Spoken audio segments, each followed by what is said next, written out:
So the sequel to Bob Odenkirk's action film Nobody finally came out this weekend, and I got a chance to see it on opening night. And I had a really good time with this one. And don't forget, as I'm talking about Nobody 2 and my experience and thoughts on the movie, please join me below in the comments section. Let me know if you plan to see it. Let me know if you have seen it. Let me know how excited you are to see this if you haven't seen it already. Let me know your thoughts on it if you have seen it. So I've always been a big Bob Odenkirk fan, going back to Breaking Bad and Better Call Saul, but I actually never saw the original Nobody film in theater.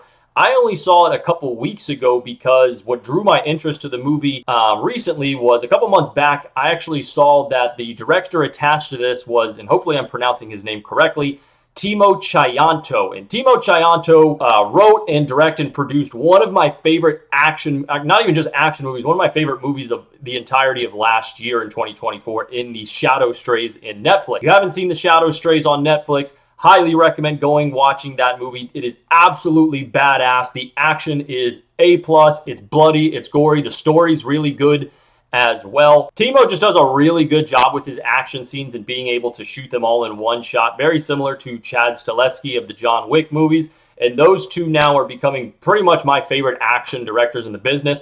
So seeing Timo get attached to Nobody 2 is really what drew my interest into going back to watch Nobody. So again, I saw Nobody. I was able to stream it on Prime Video, and I thought it was a really good time. I love when action movies are pretty short, too. I think Nobody's around 90 minutes as well, so it's a breeze to get through. It's a really fun time. The action's really good. And this sequel continues with the same action, but this time adds a twist with Hutch now wanting to take a break from the game and take his family on a family vacation. And one thing this sequel does really well, and credit to Timo, and I actually think I saw Bob Odenkirk give an interview where he said he kind of handpicked Timo to direct this movie because he saw his films and said he does a really good job with the story element, not just the action scenes, and I completely agree with that. Like I said, The Shadow Strays was awesome with its action, but it was also a really good story as well. And I thought Timo and the crew nailed expanding on Hutch's family more in this movie.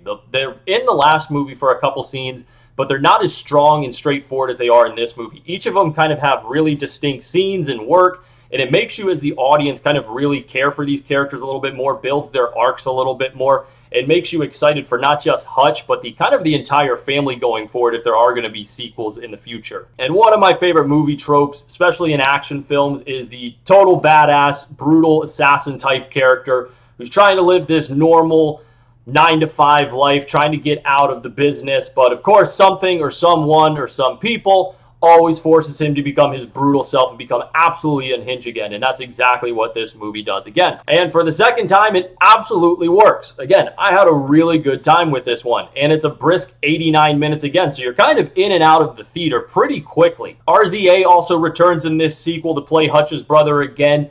And you can just tell he's having a total blast with this movie and having a total blast with this franchise.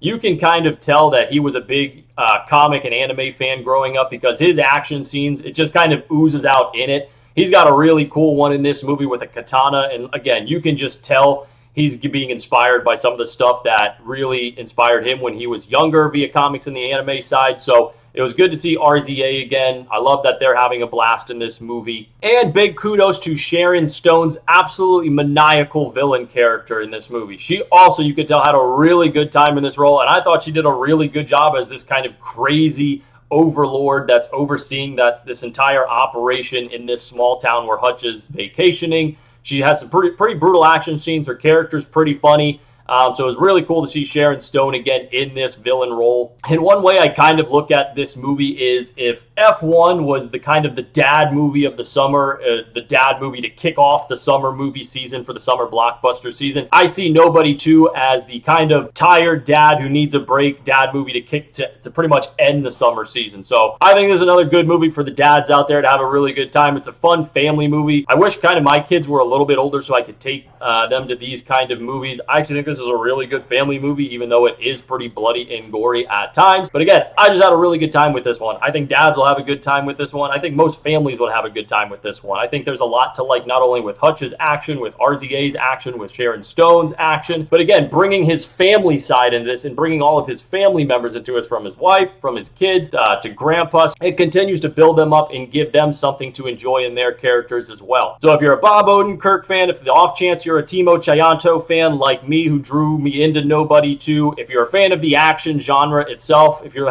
just looking to go spend a quick 90 minutes at a movie theater to end the summer season, highly recommend Nobody 2. I think you'll have a really good time with this one.